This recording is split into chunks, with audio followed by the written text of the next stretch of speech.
Everyone, my self कविता नागर। आज मैं लेके आई हूँ आपके लिए नई जानकारी। हेल्थ के टॉपिक पर हम बात करेंगे। आज मैं आपसे बात करना चाहूंगी कि क्या आज हम स्वस्थ हैं। आप ही बताइए, क्या आज हम स्वस्थ हैं। तो मैं बात करती हूँ 20 से 30 साल पहले की। 20 से 30 साल पहले हम वही दाल चावल रोटी खाया करते थे और आज भी हम वही दाल चावल रोटी खा रहे हैं। लेकिन ये बात 20 से 30 साल पहले कहना ठीक था कि हम स्वस्थ हैं, बट आज कहना ये गलत है कि हम स्वस्थ हैं। क्योंकि 20 से 30 साल पहले और आज में क्या डिफरेंस है। बुक्स से और डॉक्टर से जानने को मिला है कि आज हवा और पानी दोनों दूषित है। तो आज हमारे फूड की क्वालिटी वही रही है जो कि पहले थी नहीं। तो आज हमारी फूड की क्वालिटी वैसी नहीं है जो कि पहले हुआ करती थी। तो खा तो हम वही रहे हैं, लेकिन हमारी जो खान पान है वो दूषित हो गया है। तो आज ये कहना बहुत मुश्किल है कि हम स्वस्थ हैं। तो आइए हम इसको, तो दूषित खान पान से हमारी बॉडी पे क्या असर पड़ रहा है उसको जानने के लिए पहले हम बॉडी का स्ट्रक्चर जानते हैं। सबसे पहले जो बॉडी है वो हमारी सेल्स की बनी है। छोटी छोटी सेल्स से मिलकर, बहुत सारी सेल्स से मिलकर टिश्यू बने हैं। बहुत सारे टिश्यूज से मिलकर हमारे ऑर्गन बना है।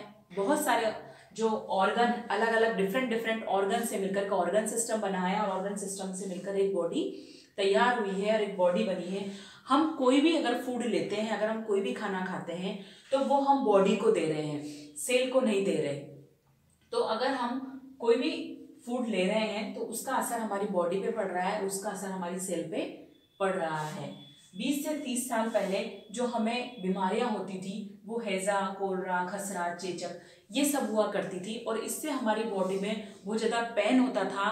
और ये हमारे सिस्टम जो है इसका कुछ सिम्टम्स नज़र आते थे। और जैसे कि अगर मैं बात करूं चेचक की, तो इससे हमारी बॉडी पे दाने जाते थे, रेशेज आते थे, उसका सीधा इफेक्ट पड़ता था हमारे ऑर्गन्स के ऊपर और वो नज़र आया करता था कि हाँ इसको कोई डिजीज़ हो गई है।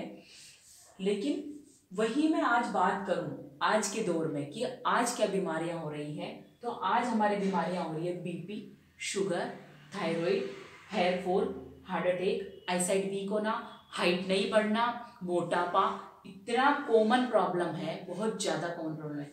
ये जो बीमारियां होती थी, हार्ट अटैक पहले उसकी एक लिमिट थी, उसकी एक एज लिमिट थी कि वो 40 प्लस या 60 प्लस वाले लोगों को हुआ करती थी। लेकिन आज हार्ट अटैक की मैं बात करूं तो छोटे बच्चों को भी हो रहा है। ओपन हार्ट सर्जरी 14 से 15 साल के बच्चों को भी हो रही है। आईसाइट वीक होना, छोटे छोटे बच्चों को, 5-5 साल के बच्चों को आईसाइट वीक हो गई। तो आईसाइट वीक होना हो सकता है ये कारण हो कि वो मोबाइल ज़्यादा देखते हो, बट मोबाइल का 50% फर्क पड़ता है, लेकिन 50% फर्क पड़ता है आपके खान पान का। आप बच्चे को क्या डाइट दे रहे हो जिससे कि उसकी आईसाइट पे असर ना पड़े। और शुगर, आजकल कॉमनली शुगर जो है ना वो छोटे बच्चों में भी देखा जा रहा है। इन सारी चीज़ों का इफेक्ट पड़ रहा है हमारी सेल के ऊपर। और सेल से जो इफेक्ट सिस्टम तक आने में, ऑर्गन सिस्टम तक आने में फ्रेंड्स 10 से 15 साल लग जाते हैं। ऐसा नहीं है कि आज मैंने ज़्यादा शुगर खा ली इसलिए मुझे शुगर हो गई, या ज़्यादा चीनी खा ली, मैंने ज़्यादा मिठाई खा ली इसलिए मेरे को शुगर हो गई, या आज मैंने ज़्यादा तेल ले लिया काम में, ज़्यादा तेल के मैंने कुछ चीज़ें खा ली इसलिए मुझे बीपी हो गया। या आप कुछ भी बोल सकते हो बोलने में, लेकिन ऐसा नहीं है।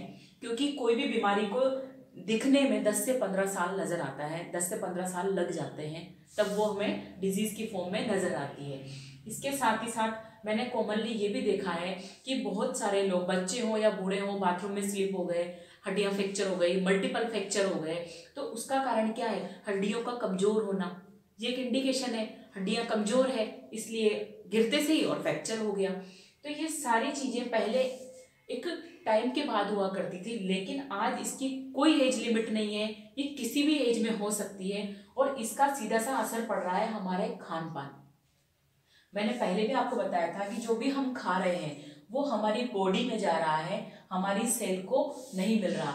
हम जो खाएंगे वो हमारी सेल तक जाने में, हमारी सेल स्ट्रॉन्ग कैसे बने उसके लिए हमें अच्छी क्वालिटी का फूड लेना है ताकि हमारी सेल स्ट्रॉन्ग बने, उसको जानने के लिए आगे हम बात करते हैं कि आज अगर मैं मोमोज खा रही हूँ, आज मैं बर्गर खा रही हूँ, तो वो मैं अपना पेट भरने के लिए खा रही हूँ, लेकिन वो अच्छी क्वालिटी या प्रॉपर न्यूट्रिशन में अपनी बॉडी को नहीं दे रही। और फ्रेंड्स, एक दिन में पर डे 1,00,000 सेल्स बनती है और 1,00,000 सेल नष्ट होती है। ये हमारी बॉडी में नॉर्मली रोज चल रहा होता है। तो अगर हम बेस्ट क्वालिटी का अच्छा फूड खाएंगे तो हमारी सेल की क्वालिटी भी अच्छी होगी, और हमारी सेल की क्वालिटी अच्छी होगी तो हम मैक्सिमम बीमारियों को रोक पाएंगे और वो बीमारियां हमें ना लगेगी। ये जो बीमारियां हैं, इसका सिर्फ और सिर्फ कारण क्या है? इसका सिर्फ कारण है कि हमारे खाने की क्वालिटी अच्छी नहीं है। खाना हमारा वैसा नहीं है जो 20 से 30 साल पहले हुआ करता था। तो आज मैं बात करूं कि हमारी सेल को स्ट्रॉन्ग बनाने के लिए हमें क्या करना होगा। हमारी सेल को स्ट्रॉन्ग बनाने के लिए अगर मैं बात करूं दाल की, दाल एक तरह का, हम बॉडी में दाल खा रहे हैं और हमारे सेल तक पहुंचने में इसको हम उस फॉर्म में बोलते हैं प्रोटीन। तो प्रोटीन का जो इंटेक है, प्रोटीन हमारी बॉडी में स्टोर नहीं होता है। 1 kg पर ग्राम हमें प्रोटीन की रिक्वायरमेंट होती है। अगर मेरा वेट 50 kg है तो मुझे 50 ग्राम प्रोटीन रोज लेना है। और अगर तो ये क्या आया यहाँ पर, ये न्यूट्रिशन गैप आ गया प्रोटीन का, और प्रोटीन से ही हमारी सेल बनी है, उसी से हमारे बाल, उसी से हमारी स्किन, उसी से हमारे ऑर्गन्स, उसी से हमारे हार्मोन्स। तो अगर प्रोटीन की कमी की वजह से ही बहुत सारी बीमारियां किसी फॉर्म में नजर आने लगती है। सिर्फ एक बेसिक चीज है, ये हर बुक में पढ़ाया जाता है कि हमें प्रोटीन का रोज इतनी इंटेक लेना है। इसके बाद में बात करूं ऑयल की, जो भी हम ऑयल कंज्यूम कर रहे हैं वो सेल की फॉर्म में वो हमें फैट उसे बोला जाता है। और फैट भी 2 तरह के होते हैं, ओमेगा 3 और ओमेगा 6, गुड फैट और बैड फैट। गुड फैट है ओमेगा 3, बैड फैट है ओमेगा 6। ओमेगा 6 हमें जो भी हम ऑयल कंज्यूम कर रहे हैं, घी, तेल, उससे मिलता है, पर उसका भी एक रेशो होना चाहिए। एक बेस्ट रेशो जो है 1.7 है, लेकिन हमारी डाइट में ओमेगा 3 तो बिल्कुल नहीं है और ओमेगा 6 इतना ज्यादा हो गया। हम इसकी आप सामने देख रहे होंगे स्क्रीन पे 1.76, तो 1:76 का रेशो हमारी डाइट में इतना ज्यादा बढ़ गया। उसकी वजह से आज हार्ट अटैक आना, बीपी होना, ये सारी प्रॉब्लम्स यहाँ से स्टार्ट होती है। तो अगर हम इस रेशो को ठीक कर लेंगे तो प्रॉब्लम्स ठीक हो जाएगी। इसके आगे मैं बात करूं फल और सब्जियों की। फल और सब्जी जो हम इंटेक कर रहे हैं उसको हम सेल की फॉर्म में बोलते हैं। सेल तक पहुंचते पहुंचते हम उसको बोल सकते हैं कि हम मिनरल्स और विटामिन ले रहे हैं। मिनरल्स और विटामिन हमें रोज 11 मिनरल्स और 13 विटामिन लेने होते हैं। तो 11:13 को लेने के लिए हमें वैरायटी ऑफ फूड्स और वैरायटी ऑफ वेजिटेबल्स खाने हैं। डिफरेंट टाइप के वेजिटेबल्स, 7 तरह के वेजिटेबल्स और 7 तरह के फ्रूट्स लेने हैं, पर वो पॉसिबल नहीं हो पाता और हम नहीं ले पाते। तो हमारी डाइट में मिनरल्स और विटामिन की कमी भी होती जा रही है।